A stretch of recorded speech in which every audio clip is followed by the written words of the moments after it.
অভিবাসন বিরোধী বিক্ষোভে উত্তাল নেদারল্যান্ডস, ব্যাপক সহিংসতা। অভিবাসন বিরোধী বিক্ষোভে উত্তাল নেদারল্যান্ডস। দেশটির দ্য হেগে হওয়া এই বিক্ষোভে পুলিশের সঙ্গে বিক্ষোভকারীদের সহিংস সংঘর্ষ হয়েছে। টিয়ার গ্যাস ও পানি কামান ব্যবহার করে পরিস্থিতি নিয়ন্ত্রণে আনে পুলিশ। পুলিশের সঙ্গে সংঘর্ষ ও সহিংসতার জেরে অন্তত ৩০ জন আটক করা হয়েছে। সংঘর্ষে ২ পুলিশ আহত হয়েছেন। রোববার ৩১ সেপ্টেম্বর এক প্রতিবেদনে এই তথ্য জানিয়েছে ব্রিটিশ সংবাদ মাধ্যম বিবিসি।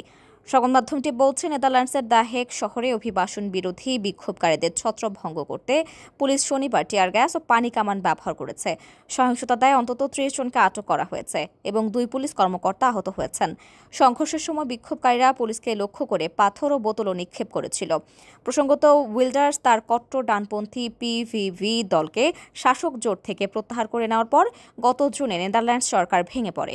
অভিবাসন ইস্যুতেই এ বিরোধ সৃষ্টি হয়। উইল্ডার্স অতিরিক্ত 10টি আশ্রয় বিরোধী ব্যবস্থা চাপিয়ে দিতে চেয়েছিলেন, যার মধ্যে আশ্রয়ের আবেদন স্থগিত রাখা, নতুন রিসেপশন সেন্টার তৈরি বন্ধ করা এবং পরিবার পুনর্মিলন সীমিত করাও ছিল।